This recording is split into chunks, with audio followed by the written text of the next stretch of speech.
So let's try and understand what does this mean. India Today, Shiv Arur and Gaurav Sawant help decode the significance of Prime Minister Modi's meeting with Chinese President Xi Jinping on the sidelines of the BRICS summit and ahead of the G20. On Thursday evening India time, the Indian Ministry of Foreign Affairs reported that the Indian Prime Minister and the Chinese President did have a few comments to say to each other. Very interesting because Gaurav, who's with me right now to analyze this, there's been a high degree of anticipation, first of all, over whether there would have been a bilateral. That has not happened, but there appears to have been some kind of a mini pull-aside. The two leaders were seen shaking hands. They did appear to exchange some brief comments, but now the Foreign Secretary saying that there were some substantive comments that were exchanged specifically on the issue of de-escalation, disengagement, de-induction from Ladakh, the western part of the India-China frontier. What are you hearing, Gaurav? What kind of discussion was this? Did they have the time to get into any specifics at all? So, Shiv, specifics are worked out at the level of the co-commanders, as you well know, or at the level of the diplomats, the ambassadors, the foreign ministries. At the summit, now this wasn't an official summit, this was a BRICS summit, it wasn't a bilateral summit, but in this BRICS summit, Prime Minister Narendra Modi did raise the situation along the line of actual control. And remember, this is extremely crucial, the timing. BRICS summit right now and G20 on the 9th and 10th of September. That's just some days away. So ahead of G20, the Prime Minister raised this situation because the Chinese president would be a part of G20. He would be coming to India, God willing. And before that, the situation has to be as normal as possible along the line of actual control. So what was the conversation? The two heads, the Prime Minister of India and the President of China, they've decided to direct their respective officials at the level of the Foreign Ministry, at the level of the commanders on ground, to de-escalate and disengage.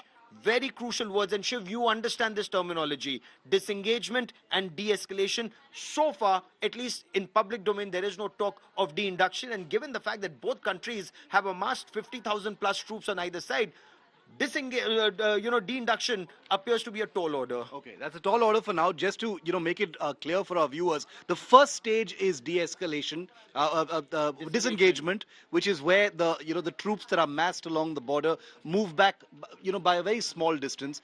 Disengagement after that follows the move back of weapons and a slightly further retreat of troops on both sides. De-induction is the last phase, as Gaurav basically described, which is the mass moving away of the troops that have been deployed in that particular theater. In this case, it's Eastern Ladakh. Gaurav, 19 rounds of talks have taken place between the core commanders on both sides since the Galwan clash. We do know that these talks have resulted in disengagement and the creation of buffer zones in some of those friction points. At least two major friction points continue to exist, the Demchok area as well as the Depsang plains in the northern part of Ladakh. Those are two places where where hostilities and differences in perception have existed before 2020, long before 2020, for over a decade actually, and therefore they are perhaps taking a longer time to actually resolve. But are you hearing that both the leaders are seeming to be committed to some kind of a big change or a big takeaway on those two areas as well? So, Shiv, you've reported the situation at Depsang Plains and Demchok earlier. If I may, I want to quote from that Shyam Saran report. This came out in 2013. Shyam Saran, former Foreign Secretary of India. Shyam Saran was then NSAB chief, and you accessed his report, and that was an exclusive. August 2013. PLA has incrementally occupied nearly 640 square kilometers area along the LAC in Ladakh for several months. This is your report quoting the Shyam Saran report.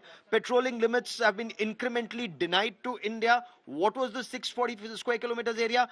Depsang, Chumar and Pengong So. This is your report quoting that Shyam Saran report of 2013. So Modi became Prime Minister of India in 2014. The current standoff took place in 2020. Now, when we've gone into this history, so let's look at the other facts. Galwan, Pengong So, Gograf 17 Alpha, Hot Spring PP 15. These situations have been sorted out. There's disengagement here.